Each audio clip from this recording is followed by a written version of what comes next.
estudiando Segunda de Samuel capítulo 11. Vamos a estar leyendo dos escrituras. Primero Segunda de Samuel capítulo 11 y luego vamos a movernos ahí al capítulo 12. Amén. Considerar dos textos en estas dos escrituras y de ahí arrancamos. Así que si todo el que pueda, cuando lo encuentre, ponerse sobre sus pies. Gloria a Dios. Segunda de Samuel capítulo 11.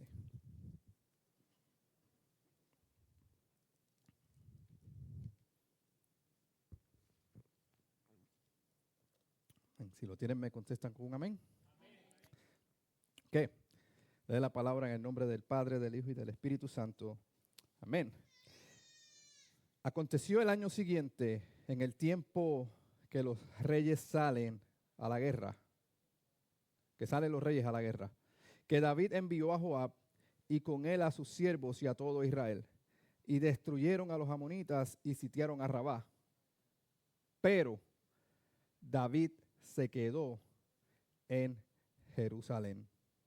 Amén. Ahora vamos al capítulo 12, verso 7.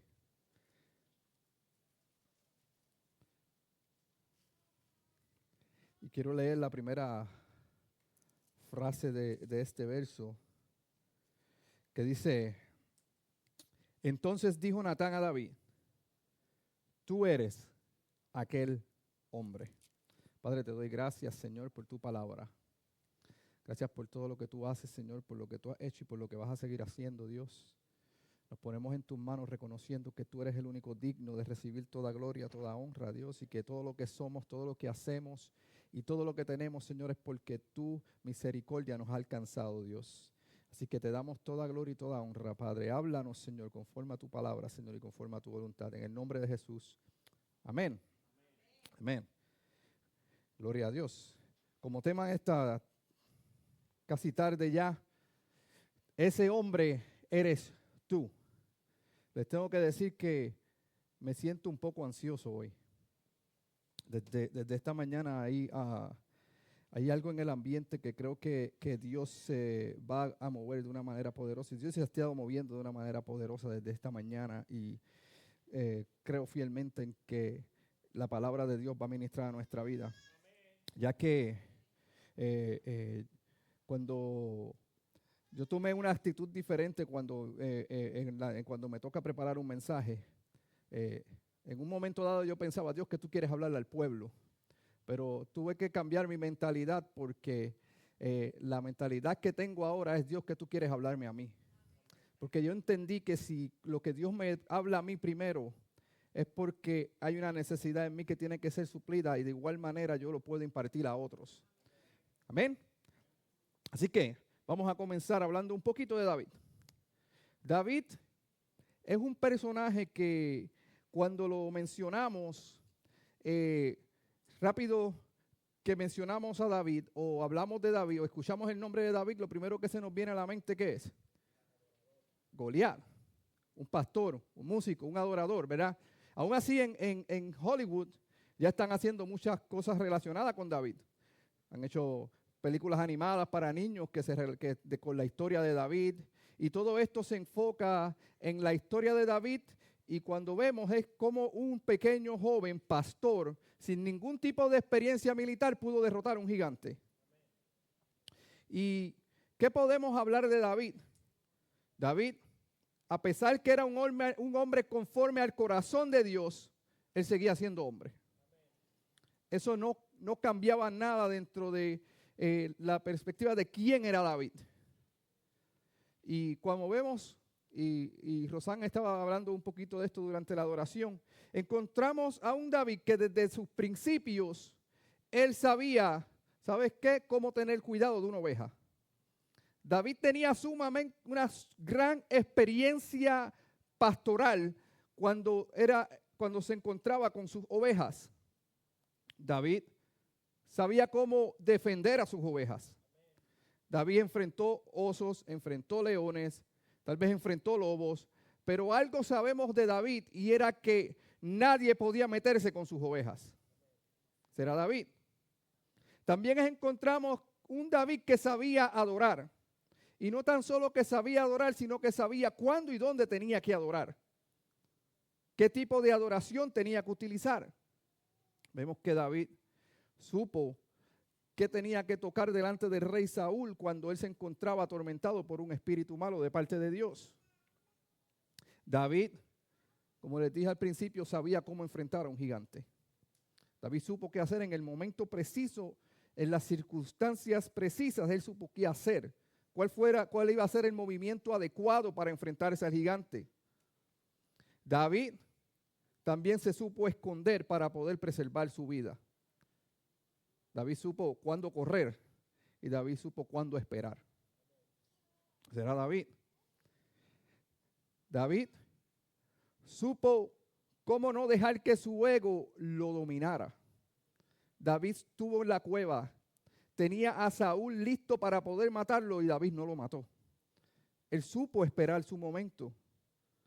David supo qué hacer delante de la presencia de Dios.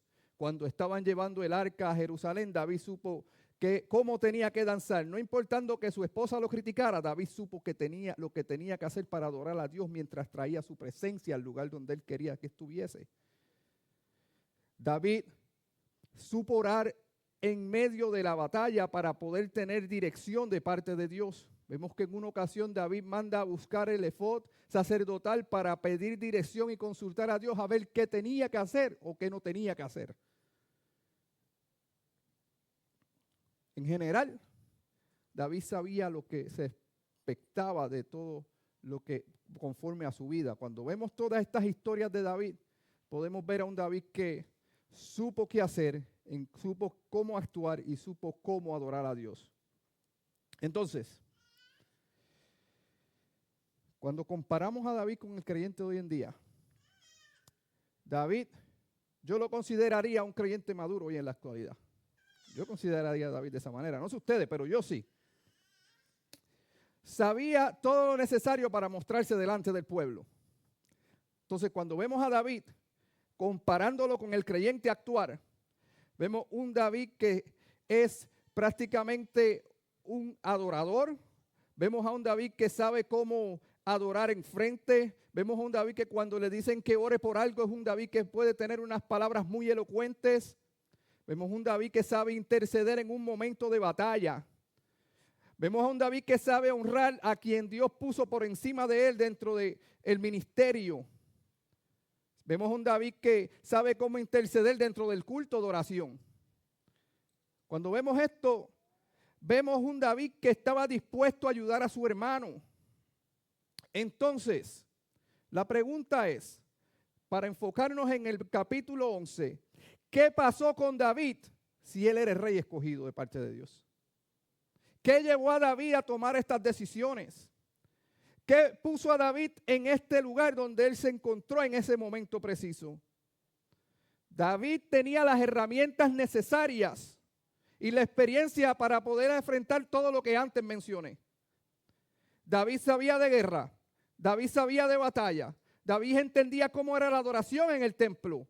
Pero hay algo que David no supo enfrentar porque tal vez nunca tuvo que enfrentarlo y fue a él mismo. Y creo que hoy, yo no voy a esperar muchos amenes de ustedes, yo entiendo eso. O sea, no se preocupen. Ya yo estoy preparado para eso. Pero la realidad es que a veces nosotros como creyentes nos creemos estar preparados para enfrentar cualquier tipo de situación en nuestra vida. Nos dicen, ora por un enfermo y allá vamos a orar por el enfermo. Nos dicen, necesito la ayuda para que ayudemos al hermano, allá vamos y ayudamos al hermano. Necesito que me digan, mira, necesito que te prepares tal vez una predicación, un mensaje o que hagas cualquier cosa en la cocina y sabemos cómo hacerlo. Nos consideramos suficientes con la experiencia suficiente.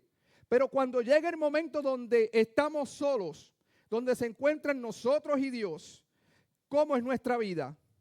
¿Estamos preparados para enfrentarnos a nosotros mismos? Porque cualquiera dentro de estas cuatro paredes puede ser suficiente. Cualquiera dentro de la iglesia puede tener las herramientas necesarias para hacer lo que la iglesia le pide que haga. Pero cuando tú estás solo, ese momento en que nadie te está mirando, ¿Tienes las herramientas necesarias para poder enfrentarte a ti mismo? El no poder enfrentarse a su yo le causó problemas a David, que no solamente lo marcaron a él, sino que se vio envuelta toda su descendencia. Las consecuencias de David crearon que sus hijos se enfrentaran entre ellos mismos, que un hijo lo traicionara queriendo quitarle su trono, que un hijo de David violara a una de las hijas de David. Todo esto que ocurrió fue la consecuencia de David no saber enfrentarse a él mismo. Entonces, para entrar en contexto dentro de la historia, vemos que leí ese primer verso cuando, en el verso 1 del capítulo 11, que dice, que aconteció en el año siguiente, en el tiempo en que salen los reyes a la guerra, que David envió a Joab y con él a sus siervos y a todo Israel, y destruyeron a los amonitas y sitiaron a Rabá. Pero David se quedó en Jerusalén. Este fue el primer problema de David en esta situación. ¿Qué era el tiempo en que los reyes salían a la guerra? Ahí para los que les gustan las notas. En el antiguo Oriente, o en el tiempo donde estaba Jerusalén, Siria y todos estos lugares en el Oriente, las guerras no se peleaban durante todo el año. No era que voy a pelear una batalla y si era diciembre, en el tiempo actual invierno, pues todos salían a pelear. No, no era así. En invierno, cuando hacían muchas lluvias, cuando el tiempo estaba difícil, eso causaba que los ejércitos se movieran dificultosamente y ellos preferían esperar al tiempo de la primavera, ya entrando el verano, para poder salir y hacer campañas militares. No era que ellos estaban peleando todo el tiempo, sino que ellos esperaban, esto eran todos los ejércitos, esperaban el momento preciso y salían a enfrentarse. Por eso es que el escritor comienza diciendo, aconteció el año siguiente. O sea, tal vez el año anterior, David sí estaba en la guerra. David sí estuvo en el lugar donde tenía que estar. Pero el invierno le sentó también a David, que cuando llegó la primavera y el verano, él decidió enviar a sus guerreros para entonces que ellos pelearan las batallas y él no salió a dirigir su ejército. Y dice que sucedió un día de todos estos días de verano que estaban, que David, al caer la tarde, o sea, durmió todo el día. Cuando llegó la tarde, se levantó de su lecho. O sea, ya vemos un David ocioso, un David que tal vez en la mañana no se despertó para ir a orar como lo hacía antes. Entonces prefirió pasar toda la mañana durmiendo y esa tarde se levanta David. Se estira, se pone bien cómodo y dice, hoy voy a darme un paseíto por el balconcito de atrás. Porque siento que necesito aire fresco. Siento que necesito sentir algo diferente. ¿Y qué dice ahí en el verso 2? Y se paseaba sobre el terrado de la casa real y vio desde el terrado a una mujer que se estaba bañando, la cual era muy hermosa. Aquí vemos algo. Número 1, David no estaba en el lugar donde tenía que estar. Eso fue lo primero. David tenía que estar dirigiendo a su ejército en la guerra. Lo segundo, vemos a un David ocioso. Eso es lo segundo. Lo tercero es que vemos a un David que pone los ojos donde no tenía que ponerlos. O sea, lo primero, pregunta que les voy a hacer en esta tarde. ¿Estás tú en el lugar correcto? Lo segundo, ¿qué estás haciendo con tu vida de intimidad con Dios? Y lo tercero, ¿dónde están puestos tus ojos? Gloria a Dios. En el verso 3, envió David a preguntar por aquella mujer y le dijeron, aquella es Betsabé, hija de Eliam, mujer de Urías, Eteo. Entonces envió David mensajeros y la tomó y vino a él y durmió con ella. Luego ella se purificó de su inmundicia y se volvió a su casa. Y concibió la mujer y envió a hacerlo saber a David diciendo, estoy encinta. O sea, en todo esto es interesante notar que el escritor, que en este caso es Natán, tuve que preguntar, o sea, me surgió una duda tan impresionante porque dije, ¿cómo es que Samuel escribe algo cuando ya él estaba muerto? Para el dato, Primera y Segunda de Samuel es un libro completo que está escrito por Samuel, por Natán y por otro profeta más, que no recuerdo el nombre ahora, así fuera de mi mente. La cosa es que todos ellos le pusieron un solo nombre para condensarlo en uno, pero sí lo escribieron 3 personas, Primera y Segunda de Samuel. Amén. Si más tarde quieres saber un poquito más, me preguntan y les doy los datos. Entonces, David, manda a buscar a esta mujer, se acuesta con ella sabiendo que está casada. O sea, la conformidad de David y el despegue que él tenía de Dios fue tan grande que él no reaccionó a lo que estaba haciendo, estaba mal.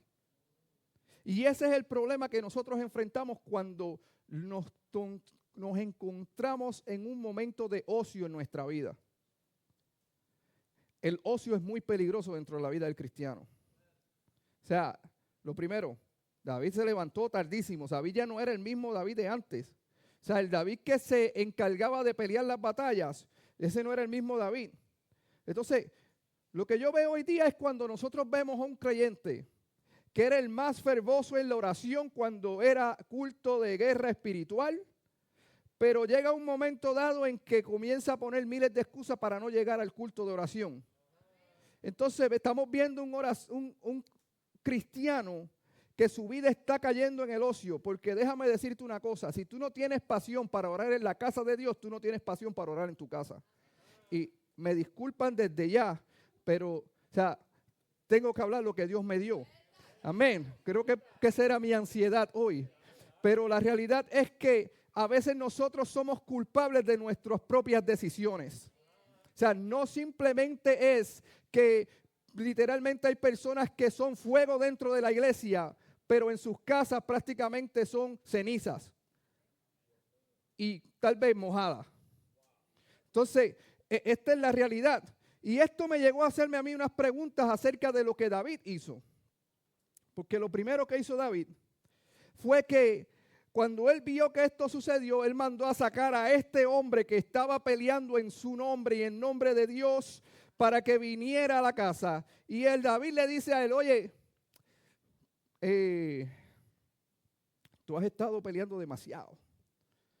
Esto es como cuando un jefe quiere convencer a un empleado de que haga algo y comienza yo no hago eso, by the way, y comienza a levantarle el ego al empleado y a que se sienta bien. Comienza a decirle, oye, me han llegado buenos reportes, todo lo que tú has estado haciendo allá en el campo de batalla, me han dicho que tú te has estado comportando como un excelente guerrero. Dicen que mataste como a 200. Buen trabajo. Has estado comportándome como una persona de comporte, de lo que es necesario delante del ejército. Estoy parafraseando, by the way. Entonces, yo me imagino a Urias ahí escuchándole. Ok, ya. Gracias, rey. ¿Sabes? Sintiendo todo ese ánimo.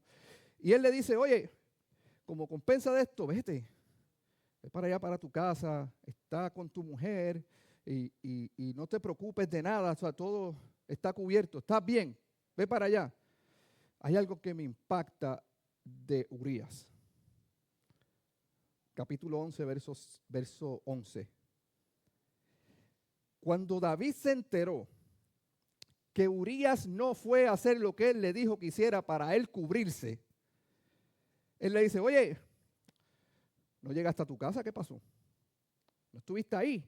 Entonces, mira las palabras de Urias. Él le dice, y Urias respondió a David, ¿sabes qué? El arca de Israel está en una tienda. Escuche bien la integridad de este hombre. Yo entiendo que la presencia de Dios está habitando en un lugar donde no debe estar habitando. Escucha, ¿sabes qué? Israel y Judá, los dos pueblos están peleando una batalla y están quedándose en el campo. Entonces, ellos están viviendo en tiendas. Y mi señor Joab, el que después lo traiciona, y los siervos de mi señor en el campo. Y entonces tú me estás queriendo decir a mí que yo vaya y me acueste a dormir con mi esposa cuando ni tan siquiera la presencia de Dios está en un lugar cómodo. Entonces, ¿qué está sucediendo hoy día? Es que el cristiano quiere mucha comodidad dentro de la iglesia cuando la comodidad no existe mientras la presencia de Dios habita en nosotros. Déjame decirte algo, si quieres ser un cristiano cómodo, estás en el lugar equivocado. El servir a Dios provoca incomodidad en nuestra vida porque lo que provoca es movimiento. Vamos, gloria a Dios. Estábamos hablando en la clase de caballeros hace 2 sábados pasados. Esto no venía al caso, pero había algo que me estaba queriendo traerlo. Los que estuvieron allí lo escucharon. Cuando Jesús decide llegar a donde estaba la samaritana se creía que lo sabía todo. Ella se creía que sabía y sabía hacerlo. Sabía cómo tenía que sacar el agua, tenía las herramientas necesarias para sacar el agua. Pero Jesús llegó allí para incomodarla. Porque a veces nosotros sabemos cómo predicar. Nosotros tal vez sabemos cómo evangelizar, sabemos tal vez cómo servir, pero va a llegar un momento que Dios va a llegar a nuestra vida para incomodarnos. Porque hay algo que tiene que cambiar, hay algo que no puede seguir de la misma manera. Ella sabía dónde buscar agua, ella sabía cómo sacar el agua del pozo. Ella tenía la soga, ella tenía el cubo, pero había algo que ella no tenía paz dentro de su interior. No vivía en paz.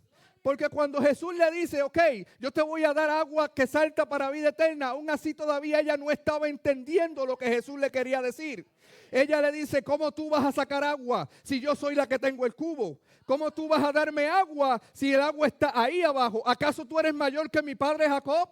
¿Acaso tú eres mayor que él, que fue el que dejó este pozo para su hijo? No, es que ella no estaba entendiendo que estaba delante de ella el que podía decirle al agua, calla, y al mar enmudece. Pero cuando todavía ella sigue en esta conversación con Jesús y ella sigue entre el toma y dame con Jesús, Jesús le dice, ¿sabes qué? Tienes razón, yo tal vez no tengo el cubo. Yo tal vez no tengo la manera de sacar agua, pero yo te voy a decir una cosa a ti. Si tú bebes del agua que yo te estoy ofreciendo, tú no vas a volver a tener sed jamás. Y ella, como queriendo cambiarle el topic un poquito, viene y le dice a Jesús, ok, entonces ¿cómo lo hago? Dice, ok, vamos, para empezar, necesito que vayas y busques a tu marido, porque se lo quiero decir a los dos juntitos. Dice, es que yo no tengo marido. Y aquí es que comienza la confrontación del problema interior que ella estaba viviendo. O sea, ella estaba viviendo una vida de pecado que no sabía que lo estaba viviendo. Pero tal vez sí lo sabía. Tenía 5 y ninguno era de ella. Entonces cuando Jesús le descubre y le dice lo que está sucediendo, oh, tú eres un profeta más. Tú eres profeta porque tú sabes todo esto. Y Jesús para entonces, pues, yo entonces le tengo una pregunta que hace tiempo estoy loca por preguntarle a un profeta. O sea, ¿dónde debemos adorar? ¿Aquí o en Jerusalén? Dice, mujer, todavía tú no has entendido.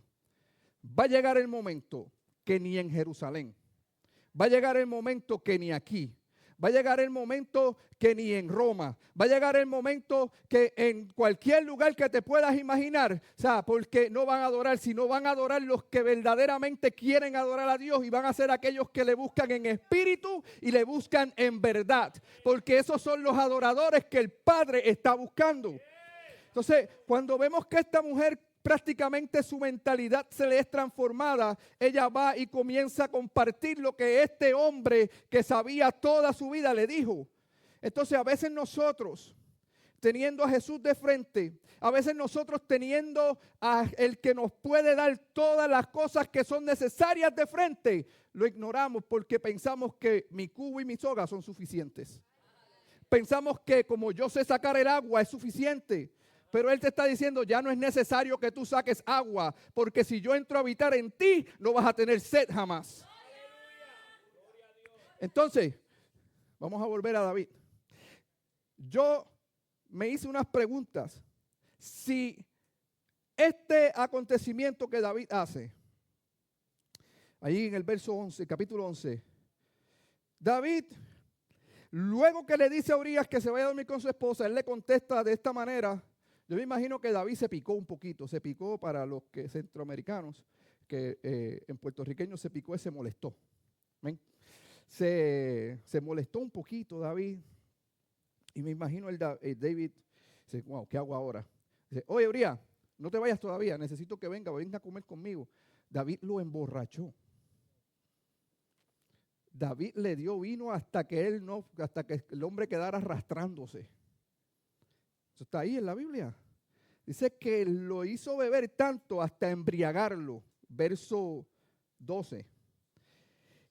El verso 13, perdón. Y le dijo, vete a dormir a tu cama. Él lo que él quería era que él simplemente entrara a su casa. Cuando él entrara a su casa, ya David decía, si él llega a pasar esa puerta, yo me libro de lo que yo hice. En todo esto, la Biblia y el escritor no relata ningún tipo de arrepentimiento de parte de David. Y ahí es que está el problema. Cuando David lo hizo una vez, un hombre como David, un hombre que la Biblia me enseña que era un hombre conforme al corazón de Dios, un hombre como David que supo cuándo hablar a Dios para buscar dirección, él se olvidó totalmente de Dios en este momento. Y mira lo que hizo. Como él llegó a la mañana y el hombre dijo que no volvió a su casa, sino que se fue con sus compañeros y se quedó durmiendo con ellos allí. Llegó a la mañana y David escribe una carta a Joab. El mismo Joab que él mencionó ahorita, que le dijo, oh, o sea, si hasta Joab está por allá y tú quieres que yo vaya y me acueste a dormir con mi esposa. No. O sea, dice que por la mañana David le manda una carta a Joab. ¿Y sabe con quién le envió la carta? Con el mismo Urías. Así que imagínate el descaro de David. Imagínate el descaro de David, que dentro de todo este tiempo, él escribe la carta con las instrucciones para matar a Urías y se la da a Urías para que Urías la lleve. Ahora usted imagínese la integridad de Urías, que no se le ocurrió abrirle esa carta. Imagínate que por casualidad la carta se rompiera, Urías. Oh. Pero Urías era tan íntegro y tan fiel a David que él no se le ocurrió abrir la carta. Él la llevó, la entregó y prácticamente entregó su sentencia de muerte. Ahora, yo me preguntaba si eso pasara en este tiempo, en Estados Unidos, ¿cuáles serían los cargos para enjuiciar a David? Pues me lo pregunté y lo busqué. ¿Sabes cuál sería el cargo principal? Asesinato en primer grado. O sea, el hecho de que David no matara a Urías con sus propias manos no simplemente significa que él no era el responsable de su muerte. Él la planificó. Él envía la carta ordenando que lo colocaran en el frente de batalla, en el lugar más peligroso. Y luego, no tan solo que los colocaran ahí, sino que les retiraran su apoyo. O sea, déjalo ahí y después dile a los demás que se echen para atrás. ¿Cuántas veces nosotros no nos sentimos de esa manera? ¿O cuántas veces nosotros no actuamos como actuó David? Ese no es mi problema. Si él se metió en ese lío, que salga como pueda. Entonces, no somos tal vez los que hagamos que la persona caiga, pero somos responsables de por qué esa persona cayó. Jesús dijo en una ocasión, ay de aquel que cause que uno de mis pequeños caiga. O sea, dentro de lo que es el derecho estadounidense, quien planifica y ordena una muerte es tan culpable como el que la ejecuta. Lo segundo cargo que tendría David sería conspiración para cometer asesinato. David y Joab actuaron de igual manera para causarle la muerte a Urías. Ellos conspiraron para causarle la muerte a Urías. Y eso es cuando dos personas se complementan o se ponen de acuerdo para llevar un delito a cabo. Eso fue lo segundo que hicieron. Y a veces, en el momento en que nosotros, en vez de hablar de la palabra de Dios, nos reunimos para hablar del hermano, estamos conspirando para causar su muerte. En el momento en que nosotros decidimos poner la conversación acerca de Dios para hablar mal del hermano, estamos sembrando para asesinarle espiritualmente a ese hermano. Lo tercero, el tercer cargo sería solicitud o inducción del asesinato. David dio instrucciones específicas para que ese asesinato se cometiera de la manera que se cometió. Y el cuarto es que David también obstruyó la justicia. Después que dejó embarazada a Betsabé, él trató de ocultar su pecado de adulterio. Él llamó a Urías al frente y lo intentó hacer dormir con su esposa, pero ese plan totalmente fue un fracaso. Entonces, ¿sabes qué? Si David estuviera en hoy día y lo juzgaran por esto, fuera una cadena perpetua. Estuviera en la cárcel por siempre. Pero aquí había un problema.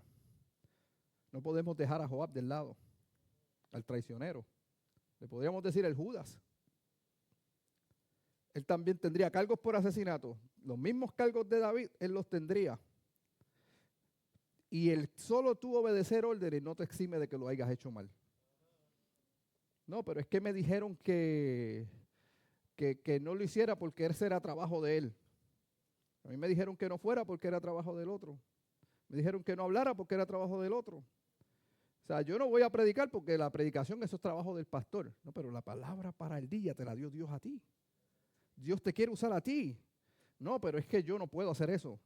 Entonces, personas pueden estar muriendo por cosas que tú no haces o personas pueden estar muriendo por cosas que tú estás haciendo mal.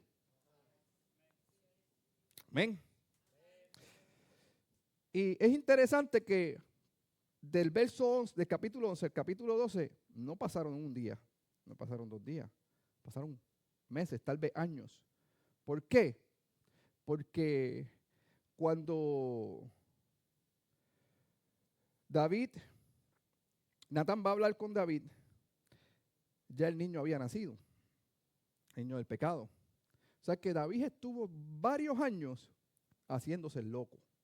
Y no haciéndose el loco cuando tuvo que ir al otro lado a hacerse el loco, sino que haciéndose el loco y pasando por alto que se olvidó lo que hizo mal. Pero había alguien que no se había olvidado.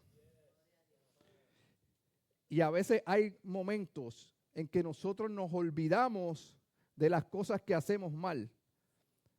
Pero es interesante ver que el hombre que escribe en un salmo, acuérdate de mis pecados, si hay alguno que tal vez no me haya dado cuenta que cometí y perdónamelo. Ese fue David. ¿Cómo es posible que el hombre que escribió tantos salmos, que escribió tantas cosas de la grandeza de Jehová, ahora en un momento dado, cuando él sabe que lo que hizo estuvo mal, no se arrepiente en ningún momento? No hubo arrepentimiento. Y me gusta la manera en que Dios lo confronta. Porque Dios no va donde él y le señala y le dice, tú eres un pecador. O sea, no. Él simplemente va donde él para hacerle un recordatorio amistoso para que entiendas que vas a tener consecuencias por lo que hiciste. Sí. Oye, David. Sí, Natán, cuéntame, ¿qué pasó? Oye, estaba yo... te quiero contar una historia que Dios me puso en el corazón que te contara.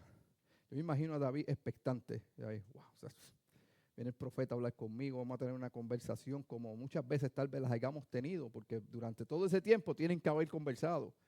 Pero el profeta no sabía hasta este momento. Y le dice, ¿sabes qué? Había un rico, capítulo 12, verso 2, que tenía numerosas ovejas, vacas, y había un pobre que tan solo tenía una corderita. Una solamente. Y que había criado y la había hecho crecer con él y con sus hijos juntamente comiendo de su boca y bebiendo en un vaso y durmiendo en su seno. Yo tenía como una hija, o sea, la cuidaba tanto. El rico tenía muchas, tenía poquitas. Este hombre nada más tenía una. Y vino de camino un hombre, el hombre rico, y este no quiso tomar de sus ovejas y de sus vacas para guisar. Pero caminante que venía hacia él, sino que tomó la oveja de aquel hombre pobre y la preparó para aquel que había venido a él. Verso 4, perdón. Verso 5. Entonces se encendió el furor de David. Dice, o sea, ¿cómo es posible? Pues David todavía seguía siendo justo. Había algo dentro de él que pensaba él que estaba haciendo algo correcto. Y en cierto aspecto sí. Y aquí es que está el problema, que nosotros podemos ser ligeros para mirar lo que otros hacen mal. Así es fácil. O sea, no, porque mi hermano pecó y yo vi que pecó, y como yo vi que pecó, o sea, yo tengo que juzgarlo. No puedo, o sea, no hay de otra. Esto se tiene que saber. No puede ser. ¿Cómo es posible que ese hermano pecó y todavía siga predicando? ¿Cómo es posible que ese hermano yo lo vi haciendo tal cosa y todavía siga cantando ahí o tocando un instrumento? ¿Cómo es posible? O sea, yo no me puedo explicar eso. Y David como rey, con toda esa autoridad, él estaba pensando como una persona justa y poniendo justicia dentro de su mentalidad. Y la realidad era que él no se estaba dando cuenta del cuadro que aquí estaba pasando. Pasó el tiempo y se olvidó. Y eso es lo que pasa con nosotros. Se nos hace fácil juzgar al otro y se nos olvida quién éramos nosotros antes. Tenemos que ser bien cuidadosos. Porque si nosotros fuéramos justos anteriormente, o sea, te la doy. Juzga a quien tú quieras. Si tú eras más justo que Jesús, abre la boca y juzga a quien tú quieras. Pero como ninguno de nosotros lo somos, tenemos que tener cuidado de quién hablamos y cómo hablamos y qué decimos de las personas. Porque es sencillo yo señalar el pecado al otro, pero cuando eso me toca a mí. Acuérdese, David se había enfrentado a muchas cosas. Él sabía cómo juzgar para afuera, pero se le olvidó cómo juzgar para adentro. Y ahí tenemos una situación y un problema. Cuando David se pone tan furioso y le dice, o sea, esa persona que hizo eso, esa persona debe morir. No hay de otra. O sea, yo creo que el que abusa del pobre y abusa de aquel que es menos que él, tiene que morirse. Capítulo 12, verso 6. ¿Sabes qué también debe hacer? Debe pagar la cordera con 4 tantos porque hizo tal cosa y no tuvo misericordia. Y me encanta la manera en que Natán le responde. Tú eres ese hombre. Yo me imagino David.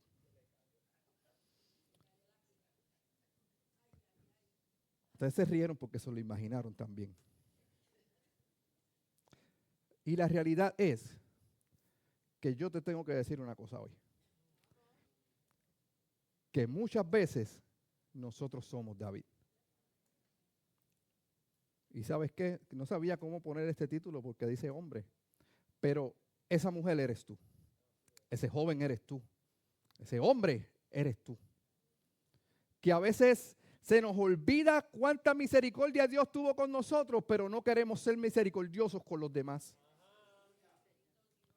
David pudo perder la vida en múltiples ocasiones. Se metió dentro de la fortaleza de los filisteos, o sea, para esconderse, y se tuvo que hacer el loco para que no lo mataran. Eso no fue porque él se hizo el loco, fue la misericordia de Dios. Y a nosotros se nos olvida la misericordia de Dios. Ahora voy a los puntos de predicación. Todo eso fue la introducción. Lo primero, tenemos que cuidarnos de la caída. ¿Y qué es lo que cómo nosotros nos podemos cuidar de la caída? El descuido espiritual abre puertas que pueden provocar que nosotros caigamos. Lo que provocó que David cayera en primer lugar no fue la guerra. Lo que provocó que David cayera en primer lugar no fueron sus hijos, sino fue él mismo que decidió no hacer lo que tenía que hacer. O sea, y nosotros no podemos culpar, no, porque es que el pastor no enseña lo que yo quiero escuchar. No, porque es que las predicaciones no son las que yo quiero escuchar, eso a mí no me llena, pues entonces no las escucho, no voy y no, si va a predicar Kerry, yo no voy para la iglesia. O sea, entonces nos encontramos en estas situaciones que le queremos echar la culpa a otro de lo que nosotros tenemos que hacer, porque Dios nos da a nosotros la oportunidad de que le busquemos en intimidad. ¿Sabes qué pasó en la cruz? En la cruz Cristo muere y el momento en que Cristo muere dice que la tierra tiembla y el velo se rasga. Déjame explicarte eso por si no lo sabes. Lo que eso nos pone a nosotros es en una conexión directa con Dios. Yo no necesito del pastor para buscar a Dios. Yo no necesito del líder para buscar a Dios. Yo no necesito de nadie para buscar a Dios, sino yo necesito de mí mismo para encontrarme con Él. Y cuando esa conexión entre yo y Dios se derrumpe, entonces todo lo demás en mi vida comienza a desmoronarse. La caída de David no fue culpa de Natán, no fue culpa de Samuel y tampoco fue culpa de Saúl, fue culpa de él mismo. Y eso es lo que nosotros no queremos entender y nos hacemos los locos y los ciegos. Porque creemos que nos las sabemos todas y la realidad es que cuando caemos es porque nosotros mismos nos lo provocamos. ¿O acaso cuando abriste el celular para ver lo que no tenías que ver, alguien más lo hizo por ti? Cuando viste el video que no tenías que ver en el Facebook, que tal vez tenías que esquivarlo, te quedaste viéndolo tú. Nadie te obligó, nadie te puso unos palitos en los ojos para que lo vieras. El texto que le enviaste a la mujer que no tenías que enviarle, fuiste tú, no fue nadie. O la mujer que le envió el texto al hombre, fue ella, no fue nadie más. Y entonces esas puertas pequeñas que parecen insignificantes o cosas que no van a causar nada, son las que nos pueden causar muchísimos problemas en el futuro. El estar fuera del lugar que Dios te pone te hace vulnerable a tener una caída muy fuerte. Él tenía que estar peleando. Él tenía que estar dirigiendo el ejército que Dios le puso en la mano. Pero sin embargo decidió ver Netflix hasta las 3 de la mañana y levantarse a las 2 de la tarde. Eso fue lo que hizo David. Tráigame en uvita, todo lo que ahí, un juguito un vinito. No sé si había parcha. Tráigame en un vinito, uvitas, un corderito hoy, lo quiero medium well. Y si consiguen unos rabanitos ahí para que baje bien. Entonces, se puso muy cómodo David. Y la realidad era que el problema que él tuvo fue él mismo y por eso tuvo su caída. Pero se nos hace fácil culpar a David, ¿verdad? Se nos sería fácil culpar y decir, no, pues David está escrito ahí. Fácil lo puedo juzgar. Pero ¿qué hay cuando Dios te levanta a las 3 de la mañana para que ores? O no tal vez a las 3, te la voy a poner más temprano. Dios te dice a las 12 de la noche, no te acuestes todavía, ponte a orar. Yo les estoy hablando con el corazón abierto. Yo les dije que esto me impacta a mí primero antes que le impacte a ustedes. O sea, y la realidad es que todas las iglesias de hoy día, cada cristiano dentro de la iglesia está pasando por la misma situación. Yo me atrevo a decir lo que están pasando por la misma situación. Porque gloria a Dios por la tecnología, pero la tecnología es lo que está destruyendo la iglesia internamente. Comenzando con los niños, jóvenes y los adultos, en diferentes etapas, porque hay cosas que parecen un poquito simples, pero la realidad es que están influyendo y metiéndose en la mente, cavando profundo, poniendo clavos en la mente de los niños, de los jóvenes, que van a ser difíciles de sacar en el momento que quieran sacarlo. O sea, es la realidad que estamos viviendo. O sea, sería sencillo no ver algo en la televisión que no tenga algo explícito, que no esté dirigido hacia algo específico, porque todo tiene o sea, toda historia, esto, si toman una clase de español en la universidad van a entender que el escritor, hay diferentes tipos de escritos, pero todo escrito y toda historia que se cuenta, ya sea en un teatro, en una película, en un libro, lleva un mensaje. Y ese mensaje puede ser positivo o negativo, pero es para calar en la mente del que lo está leyendo o del que lo está viendo. O sea, por eso la palabra está escrita en un libro, para calar nuestro corazón. Lo tercero, o sea, tenemos que cuidar nuestros ojos, ya que pueden desear lo que no nos pertenece. Es algo interesante que A veces yo pensaría de que, ¿por qué Bartimeo querría la vista para atrás? Si él estaba ciego y sabía mejor quién era Jesús que lo estaba mirando. Él le bastó con entender, hay un hombre de Nazaret que está haciendo milagros. Y le dijo, este es Jesús, hijo de David. Yo tengo que cuando yo lo vea pasar por aquí, o yo le escuche, no lo podía ver. Cuando yo le escuche pasar por aquí, yo voy a asegurarme de que él sepa quién yo soy. Aunque yo no lo pueda ver, pero ya yo escuché de él. O sea, Bartimeo ciego tenía más visión que los mismos escribas y fariseos. Supo reconocer quién era Jesús sin tan siquiera verlo. Y entonces nosotros queremos verlo todo, queremos contemplarlo todo, queremos ser partícipes de todo. Es porque yo soy como Tomás y yo no lo veo, no lo creo. Pero hay cosas que estamos mirando que nos van a llevar a la perdición. Hay cosas que están mirando que te van a comenzar a debilitar espiritualmente. Porque esto no es algo que comienza de golpe o que pasa de cantazo. No, esto son cosas que se van sembrando poquito a poco. O sea, como nosotros sembramos las palabras en las personas para esperar a que esa palabra crezca, así el enemigo hace con nosotros. Un dardito hoy, te lo tiré. Me retiro. Uno mañana, te lo tiré, me retiro. Entonces, llega, voy a decir algo chistoso. Llega esa, vamos a decirlo al revés, para que no se vea tan, sino como que con los hombres nada más. Llega este hombre así bien fortudoso y todo esto, ¿verdad? Y está la señora que ya está entrada en edad y todo esto, y el hombre comienza a decirle, usted se ve bien hoy. Ese es el primero. Eso mi esposo no me lo dice en casa. Lo pueden hacer al revés para no repetirlo 2 veces, ¿ok? Y ahí que comienzan los dardos del enemigo. Con cosas simples. Él no va a usar lo de afuera. Él no va a usar para atacarme a mí lo que le pasa a Richard. No, él sabe. O sea, escuchar a alguien decir que a veces el enemigo sabe más de nosotros que nosotros mismos. A veces nosotros no conocemos nuestra debilidad y él sabe ya dónde atacarnos. Y nosotros ni nos damos cuenta, ni reaccionamos. David sí tenía una debilidad que la heredó Salomón. Pues si no saben, historia bíblica, Salomón tenía 1000 mujeres. 4 años no le daban para estar con cada una de ellas un día. Cuando la fuera a repetir, ya habían pasado como 3 o 4, no, y se acordaría de la primera.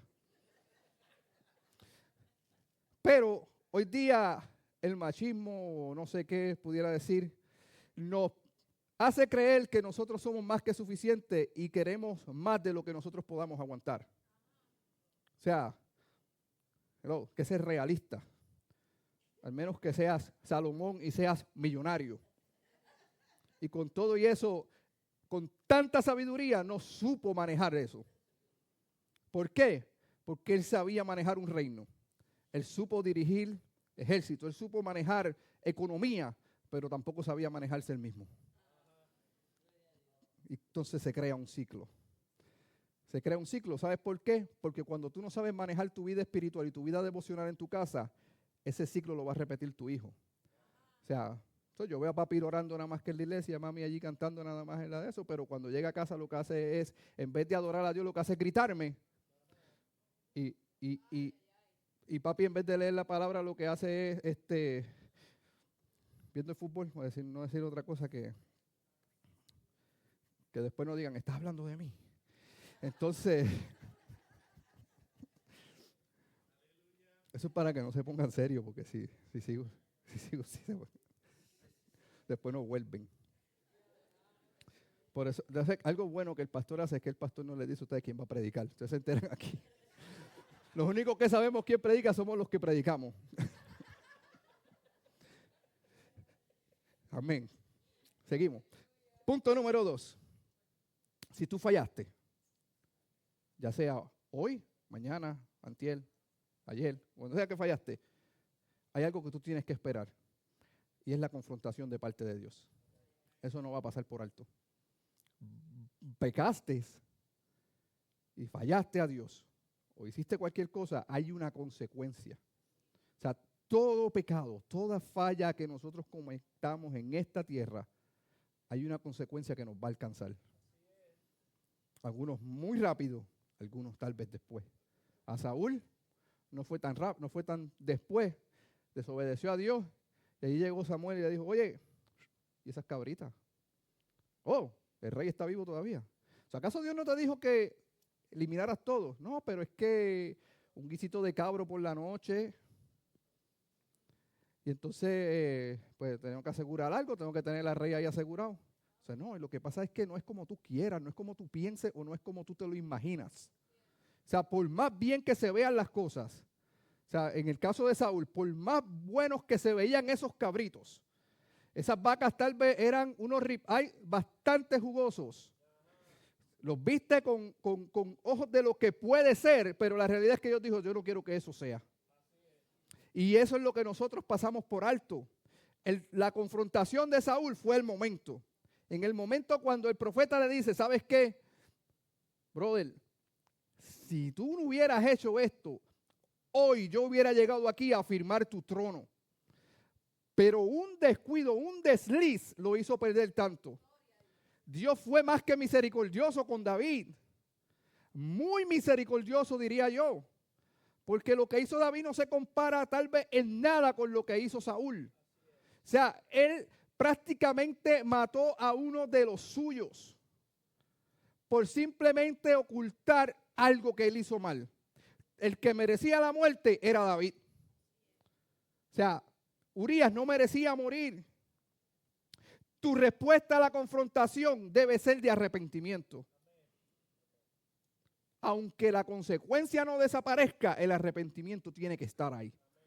Vemos que el profeta le declara a David, le dice, ¿sabes qué?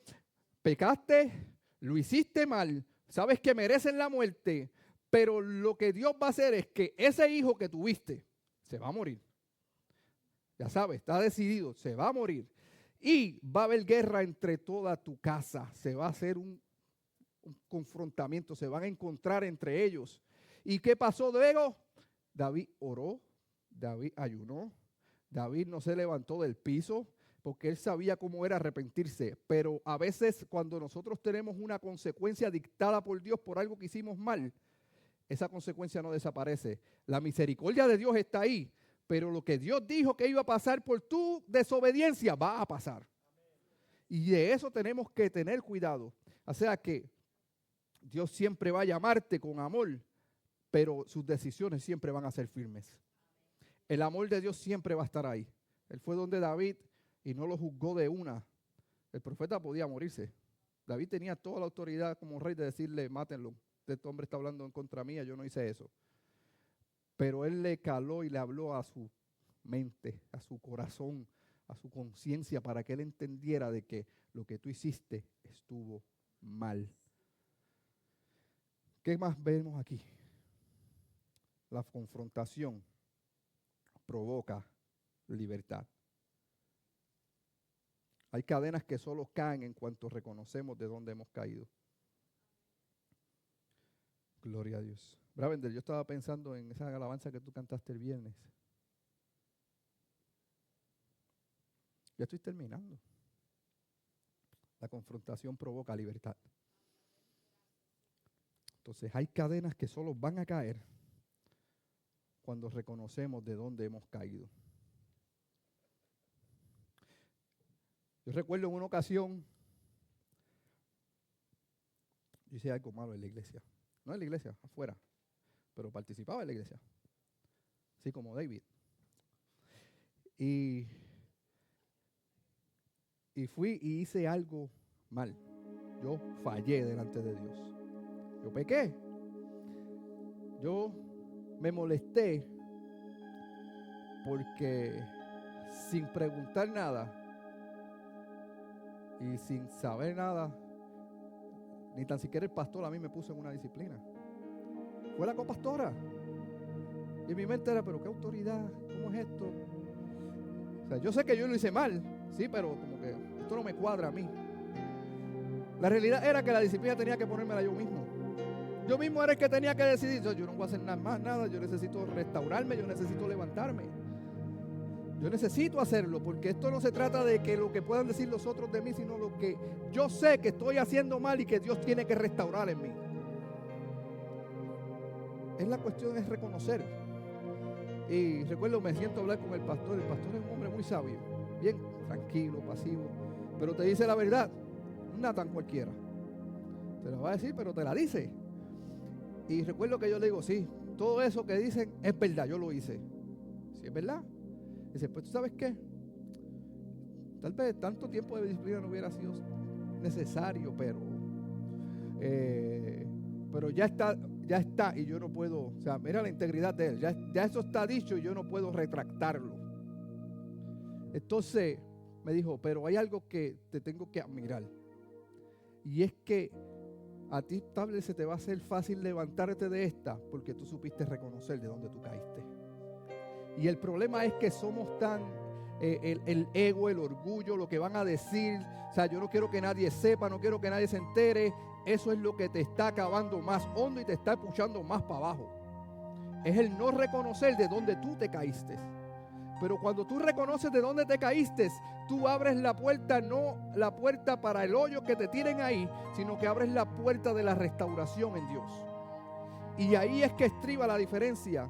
O sea, la palabra dice, por cuanto todos pecaron. O sea, ninguno estamos exentos de no pecar.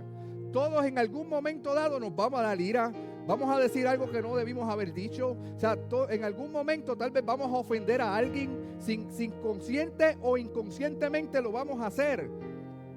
Pero la realidad es que cuando nosotros entendemos de dónde caímos y nosotros sabemos dónde podemos buscar auxilio y socorro, las cosas no tienen que llegar tan lejos. Tal vez David estaba cuidando su falsa integridad delante del pueblo. ¿Será David? Él estaba, o sea, yo soy el rey, como rey, ¿qué la gente va a decir de mí? O sea, yo soy líder, como líder, ¿qué la gente va a decir de mí? Si yo soy músico, ¿qué la gente va a decir de mí? La realidad es que esto no se trata de cuánto nosotros podamos decir de ti, sino que cuál Dios está diciendo. Y si Dios está diciendo, yo abro hoy la puerta de misericordia, porque yo entiendo que tú te humillaste y que tienes la oportunidad de ser restaurado. No importa cuánto tú hayas pecado, su misericordia, dice la palabra, que es más grande que el cielo. Dice que su misericordia es más grande que la tierra. O sea, no hay nada más grande que la misericordia de Dios. El problema es que nosotros no queremos alcanzar su misericordia, porque en vez de correr hacia ella, corremos de ella. David pudo haber corrido a Dios y decirle, Dios, yo sé que fallé, yo sé que pequé, ¿qué tengo que hacer ahora? Pero él decidió hacer las cosas por su cuenta. Él decidió tomar el cubo y él ser el que sacaba el agua. Él decidió hacerlo por su cuenta. El aceptar la corrección y la voluntad de Dios nos va a dar paz en nuestro corazón. Yo no sé cómo David vivía en paz durante todo ese tiempo. La palabra no habla de eso. Pero si estuvo tan tranquilo hasta el momento en que el profeta le habla, no sé cómo lo hizo. Porque yo, entendiendo que le fallé a Dios por cosas más simples, yo no tengo paz. Yo no puedo estar tranquilo a estas alturas de mi vida. Entonces hay algo que nosotros tenemos que entender. Que ese hombre, que esa mujer, no tan solo fue David. Ese eres tú y ese soy yo. Somos nosotros.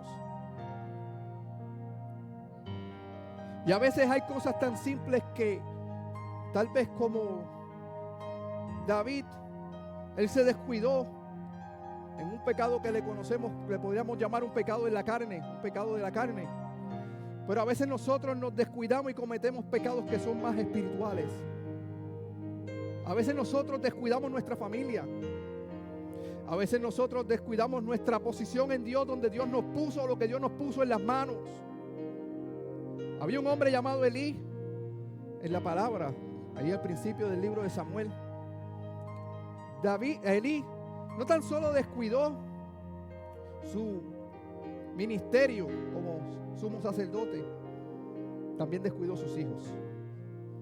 Y déjame decirle algo, esto no era algo que pasó de tan solo como lo leemos ahí rapidito, no, esto eran años que los hijos de Elí estaban haciendo lo malo dentro de la casa de Dios. Esto no era el tiempo de la gracia. No podemos decir no, porque la gracia, por eso no cae. No, eso era el tiempo de la ley. Y Dios permitió que hasta el punto en que Samuel estuviese allí, le dijo y le llamó la atención. Elí, una vez al año entraba, sabiendo que sus hijos estaban en pecado, pero él entraba al lugar santísimo a ofrecer sacrificio. Sus hijos de Elí ofrecían incienso extraño y ahí iban quemando incienso extraño también. Lo estaban haciendo, hacían fuego extraño, se tiraban ahí cualquier cosa. O sea, ellos estaban profanando la casa de Dios y Elí lo estaba viendo. O sea, entonces, ¿de quién es la culpa? ¿De Dios que lo permitía o de Elí que lo estaba permitiendo? Porque a veces, pero es que si hay hambre, que si hay muerte, que por qué Dios lo permite. No, nosotros somos los que los permitimos. Porque si a ti te preocupa tanto porque otras personas no tengan que comer, cocina y vete y dale comida. Si te preocupa a las personas que no tienen ropa, ve y dale ropa. Pero esperamos a que milagrosamente que chasqueamos los dedos y que ya Dios aparezca ropa para ponerle a las personas. O que aparezca comidas para darle. O sea, no, la realidad es que Dios nos llamó a nosotros a ser quienes cambiemos esas necesidades y quienes las cubramos. Lo que pasa es que es fácil que lo haga otro porque yo no lo quiero hacer. Es lo mismo que pasa con Jonás, que decide ir al lado contrario de donde Dios lo mandó. Hubiera sido fácil para él ir y predicar lo que Dios le dijo que predicara. Pero la realidad es que cuando él decide ir al lado contrario, Dios le tiene que tornar todo su plan.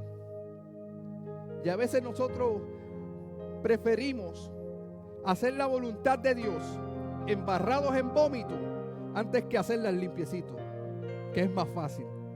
Pero se nos ocurre irnos al lado contrario. Se nos ocurre hacer las cosas de manera contraria. O como Sansón, que habiendo muchas mujeres hebreas decidió meterse con las mujeres del enemigo. Cuando la palabra era que él iba a nacer y que él iba a ser nazareo simplemente para enfrentar a los filisteos. Pero él decidió meterse con una filistea. ¿Qué le costó? Lo primero que le quitaron fue la visión. Le cortaron el cabello, le quitan la visión, le quitaron todo lo que Dios le entregó. Él lo entregó por simplemente tomar un momento y involucrarse con su enemigo. Ahora la pregunta es, tú conoces tu vida, tú conoces tu corazón, tú conoces de dónde tú puedes haber caído, tú conoces de dónde tú tienes que levantarte. Ahora la pregunta aquí es si tú reconoces que verdaderamente ese hombre o esa mujer eres tú. Yo abro el altar y yo termine. Si tú entiendes que tú necesitas que Dios restaure algo en tu vida hoy, y a veces esto no se trata de que cuántas veces yo haya pecado o cuántas veces, o esto no se trata simplemente de pecado, no lo entienda de esa manera. Pero a veces hay cosas que Dios nos está llamando a hacer que no estamos haciendo. Hay cosas que Dios nos está mandando a hacer que no hacemos porque simplemente creemos que nuestra forma y nuestra manera es mejor. ¿Cómo se le hace a la gente tan fácil apartarse de Dios a estas alturas, en este tiempo? Y si tú sientes que hay cosas que te están apartando de Dios, hoy Dios quiere restaurarte. Hoy Dios te está diciendo, yo no quiero que tú esperes a como David, que pasen años y entonces la consecuencia no simplemente sea en tu vida, sino que sea en tu casa. Que tampoco quiero que simplemente te ataque a ti, sino que tampoco ataque a tu familia o a tu matrimonio. O sea, porque las consecuencias de lo que nosotros hacemos o de las cosas que nosotros no hacemos nos replican o salpican nuestra descendencia. La casa de David no tuvo paz. No tuvo paz. Y eso lo pudo él evitar. Ahora la pregunta es, en este día, ese hombre o esa mujer eres tú que necesitas ser restaurado. Eres tú que necesitas alcanzar la misericordia de Dios. Eres tú quien necesitas recibir nuevas fuerzas para poder buscar a Dios como lo buscabas antes. Eres tú quien necesitas nuevas fuerzas para poder encontrarte con Dios como te encontrabas antes. Eres tú. Tú eres grande, Dios. Tú eres grande, Dios. ¿Acaso eres tú? Esta canción el viernes me ministró fuertemente porque a veces nosotros creemos que necesitamos tener mucho para poder buscar a Dios. Pero cuando nosotros entendemos que aunque lo tenga todo, yo necesito encontrar a Dios. Aunque yo no tenga nada, de igual manera necesito encontrarme con Dios. Entonces mi perspectiva de quién es Dios y lo que Dios hace en mi vida cambia total y completamente. Santo Jesús. Gracias, Jesús.